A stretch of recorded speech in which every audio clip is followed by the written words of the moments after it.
ہمارے رب العالمین 174 میں 175 میں سورہ عمران میں فرماتے ہیں فَانْقَلِبُوا بِنِعْمَةٍ مِّنَ اللَّهِ وَفَضْلٍ لَّمْ يَمْسَسْهُمْ سُوءٌ وَاتَّبَعُوا رِضْوَانَ اللَّهِ وَاللَّهُ ذُو الْفَضْلِ الْعَظِيمِ إِنَّمَا ذَلِكُمُ الشَّيْطَانُ يخوف أولياءه فلا تخافوهم وخافون إن كنتم مؤمنين ولا يحزنك الذين يسارعون في الكفر إنهم لن يضروا الله شيئا يريد الله ألا يجعل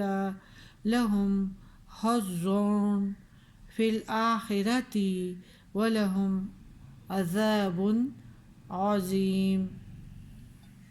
ترجمہ، پھر یعنی اللہ تعالیٰ کا فضل جو ہوا، پھر مسلمان اللہ کے احسان اور فضل کے ساتھ چلے اور آئے نہیں، کچھ برائی ان کو نہیں پہنچی اور وہ اللہ کی مرضی کے تابع ہوئے، اور اللہ کا فضل بڑا عظیم ہے۔ رسول اللہ صلی اللہ علیہ وآلہ وسلم مجاہدین کا ایک لشکر لے کر ابو سفیان کے تعاقب میں حمر الاسد کے مقام تک پہنچے۔ یہ جگہ مدینہ سے 8 میل کے فاصلے پر ہے۔ جب ابو سفیان نے یہ سنا کہ مسلمان اس کا پیچھا کرتے چلے آ رہے ہیں تو اس کے دل میں سخت وحش طاری ہوئی۔ حملے کا ارادہ چھوڑ کر مکے کی طرف بھاگ کھڑا ہوا۔ اتفاق سے عبد القیس کا ایک تجارتی قافلہ مدینے کو جا رہا تھا۔ ابو سفیان نے خفت مٹانے کے لیے ان لوگوں کو کچھ لالچ دے کر اس بات پر آمادہ کیا کہ وہ مدینہ پہنچ کر ایسی خبر شائع کرے جنہیں سن کر مسلمان پر ہمارا رعب طاری ہو جائے اور وہ خوف زدہ ہو جائے۔ اس قافلے کے لوگوں نے مدینہ پہنچ کر یہ کہنا شروع کر دیا کہ مکے والوں نے مسلمانوں کو نیست نابود کرنے کے لیے بڑا بھاری لشکر تیار کیا ہے۔ یہ سن کر مسلمانوں کے دلوں میں خوف کی جگہ جوش ایمان اور زیادہ بڑھ گیا، اور کفار کی لشکر کا حال سن کر کہنے لگے کہ ساری دنیا کے مقابلے میں اکیلا خدا ہمارے لیے کافی ہے۔ اس آیات میں مسلمان انہی جذبات اور ان کے اجر اور ثواب کا اللہ تعالیٰ ذکر کر رہے ہیں کہ ان آیات کی شان نزول کے سلسلے میں ایک اور روایت بھی ہے کہ یہ وہ جنگ احد ختم ہونے پر ابو سفیان نے اعلان کیا تھا کہ اگلے سال بدر کے مقام پر پھر لڑائی ہوگی، تم لوگ تیار رہنا۔ نبی کریم صلی اللہ علیہ وآلہ وسلم نے یہ چیلنج قبول کر لیا۔ جب اگلا سال آیا تو آپ نے لوگوں کو حکم دیا کہ جہاد کے لیے نکلو۔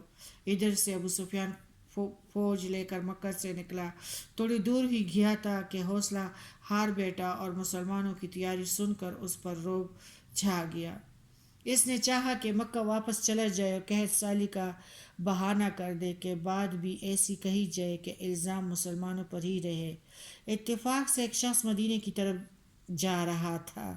ابو سفیان نے اسے کچھ لالچ دی اور اس سے کہا کہ مدینہ جا کر ایسی خبریں شائع کر دے جنہیں سن کر مسلمان ڈر جائے اور جنگ کے لیے نہ نکلے۔ یہ شخص مدینہ پہنچ کر اور خبر مشہور کرنے لگا۔ مکے والوں نے بڑی بھاری فوج اکٹھی کی اور ان کے خلاف لڑنا مسلمانوں کے حق میں، ان کو پتہ چلا کہ اس طرح کام ان لوگوں نے بھی کر لیا اور پھر یہ کام دوبارہ سے ان کے حق میں بہتر نہیں ہوگا۔ لیکن مسلمانوں کے ارادوں میں اللہ تعالیٰ نے دیکھو اور مضبوطی بھر دی اور انہوں نے اس طرح ڈٹ کے کہا کہ ہمارے لیے اللہ کافی ہے۔